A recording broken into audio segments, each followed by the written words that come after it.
किस ग्रंथ में पढ़ाया जाता है? कृष्ण के चरित्र पर एक उंगली नहीं उठा सकते तो इसलिए कृष्ण को समझो। ये जो श्रीमद् भागवत है ना, इस श्रीमद् भागवत के प्रत्येक स्कंद के बाद में इस ग्रंथ के बारे में बताया गया पारमहंस संगतायाम। ये परमहंसों की संगता है। अगर परमहंस वृत्ति को प्राप्त नहीं हो तो भागवत को 7 दिन तक नहीं समझ पाओगे। समझो, ये परमहंस बड़े बड़े अमलात्मा विमलात्मा योगी ऋषि मुनि लोग भागवत में श्रवण करके आनंद की अनुभूति करते हैं और उसमें तुम विषय वासना खोजते हो, क्योंकि तुम जैसे हो तुमको सर्वत्र भी दिखाई पड़ेगा। इसलिए परमहंस श्री कृष्ण के लिए कहा गया कृष्णम वंदे जगत गुरुम। श्री कृष्ण जगत गुरु सच्चे जगत, उनके ज्ञान को देखना है तो भगवत गीता को। अच्छा, आपका सबसे बड़ा जगत गुरु शंकराचार्य, और शंकराचार्य जी ने देखो भगवत गीता पर कितनी सुंदर टीका की। कौन सा ऐसा जगत गुरु संत हुआ जिसने गीता के ऊपर अपना विश्लेषण पैदा लिखा हो? इतना बड़ा महापुरुष और उसके बारे में तुम ये प्रश्न उठा करके खड़े हो, तो उसको समझो, उसको समझो, वो बहुत जरूरी है। इसलिए कभी कभी तो यहाँ मैं ये बता रहा था कि यहाँ श्री कृष्ण और बलराम भी वही करते हैं जो राम करते हैं। भगवान राम माता पिता की आज्ञा के बगैर कहीं नहीं जाते, और यहाँ पर भी भगवान श्री कृष्ण बलराम ग्वालवाल सब खड़े हैं नंद बाबा के सामने आज्ञा मांग रहे हैं कि आपकी आज्ञा हो तो हम मथुरा नगरी घूमें। नंद बाबा ने कहा देखो इस शहर का मामला है, अब तुम लोग गांव से आए हो, कुछ ऊट पटांग को छोड़ गया तो ठीक नहीं हुआ, इसलिए हम लोग जाएंगे तो घुमा देंगे, तुमको थोड़ा टाइम लगेगा। नहीं बाबा, हम लोग तो हमारे साथ में बलराम भी है ना। हाँ बोले बलराम तो सहना हो गया, तो बहुत बड़ा हो गया, तुमको घुमा करके लाएंगे। नहीं बाबा, हम जाएंगे देख करके चलेंगे, हम तेरे लालू को ले, मुझे मालूम है तुम मेरी लाला, मैं कहाँ कह रहा हूँ, तो किसी दूसरे का लाला है। लेकिन ये देखो वो क्या है ना कि वो तुम लोग को कहीं ना कहीं कुछ ना कुछ उधम करके आती है, और वो तो अपना गांव है और अपना ब्रजमंडल है, तो हम जैसे तैसे समझा लेते हैं, संभाल लेते हैं बात। लेकिन अगर तुम यहाँ कहीं मारपीट करके आ गए और फिर अगर हुई तो यहाँ मेरा राज्य नहीं, यहाँ कंस का राज्य, पुलिस पकड़ लेगी, हमें बाद में पता लगेगा तो तुम जेल चले जाओगे। बसते जैसा धर्मात्मा जेल में आया, तुम जानते नहीं, ये दुष्ट कंस की है। नहीं बाबा हम कुछ करेंगे। अच्छा ठीक है, हम अपने रास्ते से जाना, अपने रास्ते से आना। बोले हाँ बेटा हम अपने हाथ से जाएंगे, अपने रास्ते से आएंगे, किसी से लड़ाई झगड़ा मत कर बैठना। बोले नहीं करेंगे। बोले एक आदत तुम लोगों की बड़ी विचित्र है। बोले क्या विचित्र है? कहा जहीं देखो कहीं टेढ़ी टांग वाले की जय, बांके बिहारी लाल की जय। ये एक टेढ़े टांग वाले की यहाँ जय मत बोलना। ये मथुरा है, यहाँ पर राजा कंस की जय बोली जाती है और किसी की जय नहीं बोली जाती, दूसरे की जय बोली और पकड़ी पुलिस।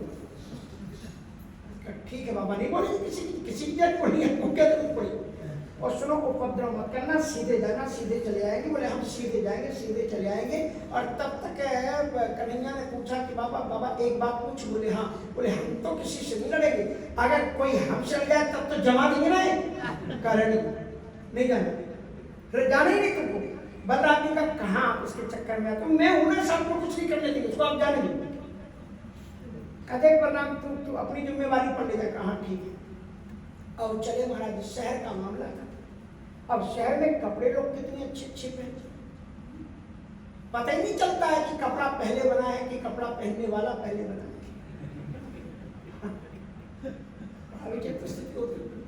और अब कपड़ों का कोई पता नहीं लगता ये बहन जी है कि भाई साहब। अगर पीछे से देखो तो एक सज्जन है, पान की दुकान पर खड़े थे, बड़े बड़े बाल और कुर्ता, बहनें भी पहनती हैं, वो भी कुर्ता पहनेंगे और दुपट्टा वो भी डालेंगे, लंबा खड़े पतली बड़े बड़े बाल। अब किसी ने सोचा कि ये बहन जी है, उनका बहन जी थोड़ा सा एक तरफ, मैं बहन जी नहीं हूँ, मैं भाई। तो बड़ी विचित्र बात। अब महाराज उन्होंने जब कपड़े उन लोगों के देखे तो ग्वाल वालों ने कहा कि कन्हैया। बोले हाँ। बोले यार देखो ये अपन वो गांव के जो दर्जी होते थे ना, वो कुर्ते उड़ते अपने बनाते थे तो ढीले पोले बना देते थे, इतना सटीक नाप नहीं होता था। और शहर वाले लोग सटीक नाप के बनाते थे। तो बोले थोड़ा सा मन कर रहा था ऐसे कपड़े हम लोग भी पहनते, तो फिर जरा अच्छा लगता। तू तो सब चमत्कार कर सकता है, तेरे लिए तो कोई भी विचित्र बात नहीं। और इतनी बात ही कर रहे थे तब तक धोबी एक शकट लेकर के चमचमाते हुए, सोना जवाहरात हुए, जड़े हुए कपड़े धोने के लिए चला जा रहा था। गोविंद गोविंद बस कामना तेरी सामने देख, तू तो सब कुछ कर सकता है, इसका मन फिर दे। और जरा मैं भी तो राजा महाराजाओं की तरह कपड़े ठाट से एक बार पहन करके देख ली जिंदगी में, पता नहीं मौका मिले कि ना मिले, तेरे साथ में जो आनंद आ जाए जरा तू रोक। कन्हैया ने रोक दिया। ये धोबी भी महाराज आजकल का नहीं था, ये त्रेता का था। भगवान श्याम सुंदर ने कहा धोबी जी महाराज, बोले हाँ कहो जी क्या बात है। कहे थोड़ा सा कपड़ों का प्रसाद हम लोगों को भी मिलेगा, थोड़ा सा कपड़े हम लोग। अच्छा इसके इतना सुनते ही इतना गुस्साया, वो आए हो अहीर का छोरा कहीं का, ये राजाओं के कपड़े आते, राजाओं के कपड़े पहनोगे तुम, गाँव के गंवार कहीं के राजा कपड़े। इतना कहते से ही भगवान श्याम सुंदर को तो पता था ये वही धोबी है जिसने सीता जी के लिए कुछ कहा था, और मैंने त्रेता में छोड़ दिया था, कहा था बेटा हम द्वापर में संभालेंगे, तो ये गुना होता है। इसलिए तम कुपित्यमान से कुपिता देवकी सुता रधिकस्य कराग्रेण शिरः कायादपाते। इतना कहते ही गोविंद ऐसा थप्पड़ मारा उसको दिमाग करके, ऐसे शिरा काया अपात्य, सिर को काया से अलग कर दिया। ये गोविंद की विशेषता है कि श्रीमद वृंदावन धाम ब्रज 84 कोष मंडल में जब तक मेरे गोविंद रहे हैं 3 चीजें उनकी रही। उन्होंने कभी पांव में जूते नहीं पहने बिना परित्राण के लिए, और कभी सिरा हुआ कपड़ा नहीं पहना, और कभी भी शस्त्र नहीं उठाया।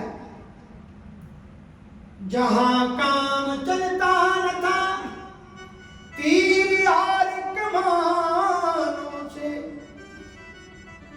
विजय नटवर की वहां होती थी मुरली से। मेरे गोविंद ने कोई भी शस्त्र, इतने बड़े बड़े दैत्य मारे, किसी के लिए शस्त्र से नहीं मारा। शिरा आया धोबी को खत्म किया, सारे रुपए लूट ले। और महाराज दैत्य जब पहनने लगे तो इतने बड़े बड़े जेब के, एक जेब में 4-4 ग्वाले बैठ जाए तो राक्षसों के कपड़े। अब कपड़े भी सिलना सबके, अब महाराज बोले कि चलो किसी दर्जी के पास में कपड़े ठीक कराएं, वो भी सबके बस की बात नहीं। एक घर की बात है कि एक सज्जन का पाजामा 4 अंगुल बड़ा हो गया, तो उन्होंने सोचा जरा इसको मैं ठीक करवा लूं।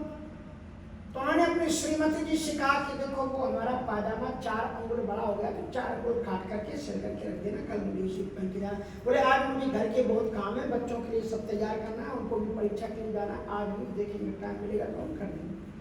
तो उन्होंने सोचा कि इनका कोई पता नहीं, चलो माता जी से कहते, माता जी बैठी रहती, माता जी का मम्मी थोड़ा सा वो हमारा कपड़ा रखा हुआ है कुर्ता, और वो पाजामा 4 अंगुल थोड़ा सा छोटा करके ठीक कर।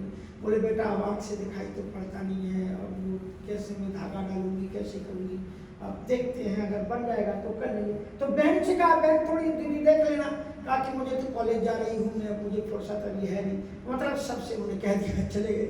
बाद में माता जी को ध्यान आया कि इतने दिन बाद तो बच्चे ने कहा बेचारे कुछ काम करिए देना, सो उन्हें कुछ नहीं देखा, 4 अंगुल काट करके सिल के दे दिया। उसके बाद में उनकी पत्नी जी को भी याद आ गया, उन्होंने भी 4 अंगुल काट करके और सिल करके। दीदी स्कूल से आए, भैया ने कुछ कहा था, आते से तुम्हें बस्ता रखा, 4 अंगुल। अब उनको पाजामा जब दिया गया, पाजामा नहीं रहा, घुटन बन गया।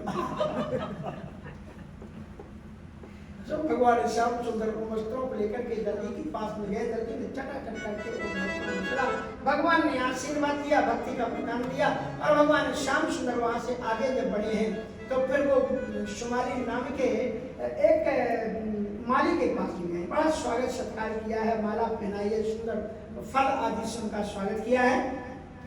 और उसके बाद में उन्होंने बड़ा सुंदर उनसे वरदान मांगा है, और वरदान में उस माली ने केवल यही तथा सुदामनो भवनम माला कान सदे मधु तव देवतासमुत्थाय नाम से सभी भक्ति का वरदान मांगा है।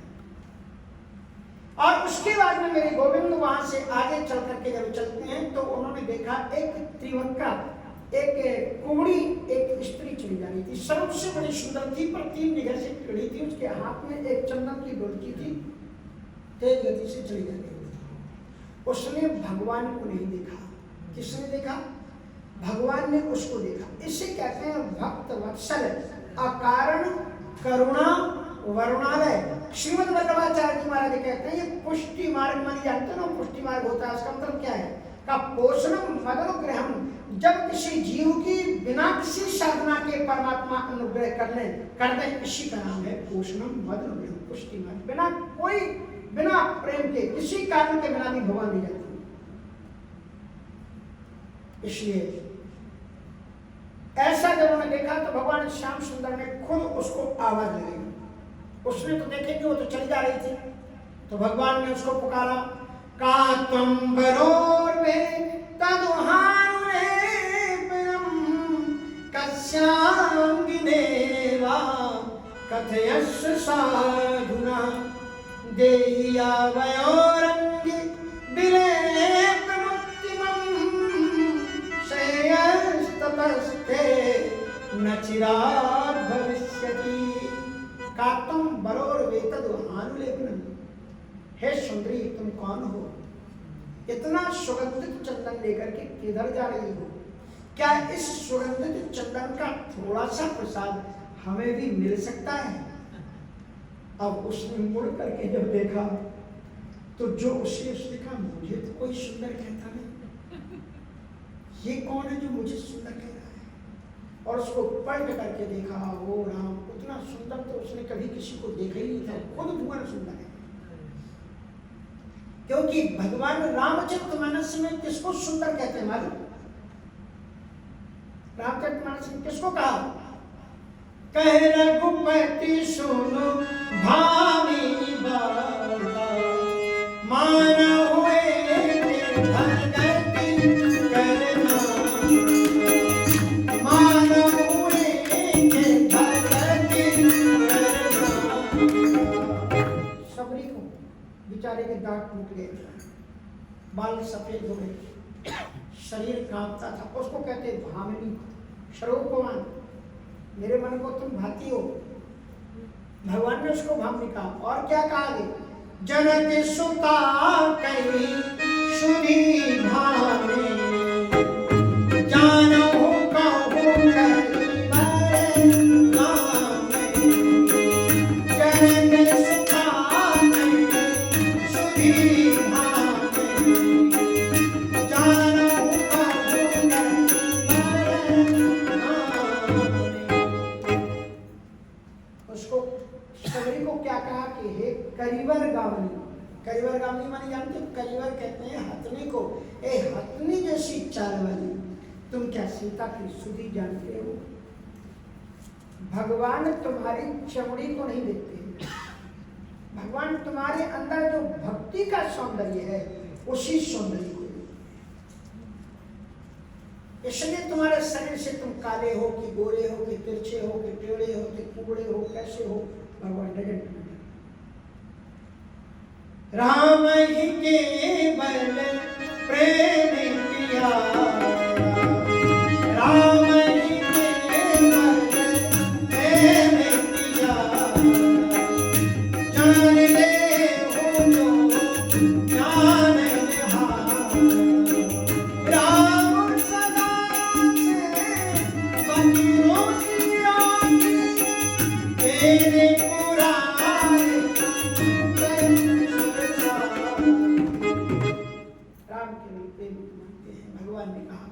कातम बरोर वेतद हानुलेपनम कस्यांगेवा कथयस्व साधुना देहिया वयोरंगी विलेप। हे देवी, तुम कौन? इस सुगंधित चंदन लेकर क्या मुझे भी मिल सकता है? देखते ही हक्की बक्की रही, ठगी की ठगी खड़ी भी देखती रही। कहा कि उसने कहा कि ये चंदन तो बनाया ही गया है आपके लिए ईश्वर, ये चंदन तो प्रकृति ने आपके लिए बनाया है। मैं दुर्भाग्यशाली हूँ जो कंस को लग रहे हैं। मुझे मालूम है किसी के द्वारा पता लग गया था कि आप यहाँ पधारोगे, आप ही हो जो मेरे अंदर की सुंदरता को देख सकते हो। तुम भगवान के अतिरिक्त कोई नहीं हो सकते हो। मुझे मौका दो, मैं श्रृंगार करूं। और फिर उसने वो चंदन से ठाकुर जी को सजाया है, हाथों में चंदन लगाया, कपोल पर चंदन लगाया, अद्भुत श्रृंगार किया। और जो ठाकुर जी का श्रृंगार करता है ना, ठाकुर जी उसका श्रृंगार कर देते हैं। भगवान ने कहा जरा खड़ी हो जाओ पास में। कहा क्या करूं? तो उसके जो पंजे थे ना, उसके पंजों पर अपने पंजे रख दिए आगे और थोड़ी पर ऐसा हाथ लगाया, सीधी खड़ी हो जाओ। और जो ही ऐसे किया, चट चट की 3 आवाज आई, सर्वांग सुंदरी के रूप में परिवर्तित हुई। भगवान